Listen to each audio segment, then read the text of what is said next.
একটা অনুষ্ঠান আসলে যারা গরিব মানুষ তাদের খুব কষ্ট হয়। সে গণেশ পুজো বলো আর দুর্গা পুজো বলো আর যে কোনো পুজো বলো, কারণ যারা বিবাহিত তাদের প্রধান চাপ আসে শ্বশুর বাড়ি নিয়ে, খুব টেনশনে থাকে যে আমি শাড়িরই যদি আমি একটা জামদানি শাড়ি না দিতে পারি, না একটা দিলে তো হবে না, অন্তত চারখানা শাড়ি দিতে হবে আমার শাড়িরই। তারপরে শ্বশুর মশাই আছে, ওনার একটা টরের একটা পাঞ্জাবি দিতে হবে, ঝিকঝাক করবে শৌরির। এইবার আরও তোর শালি থাকলে এই যে একটা মাথায় পীড়া বা টেনশান, তাই যারা গরিব জামাইজন যারা আছে তারা মনে করি এই সমস্ত কাম দেবেন না কেউ কারোর।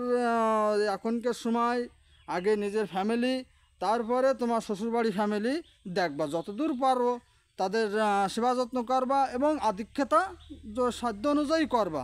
তাই নিজের ফ্যামিলিতে কষ্ট রেখে আমার মা কানবে আর শাড়িরা হাসবে এ করলে হবে না, ঠিক আছে?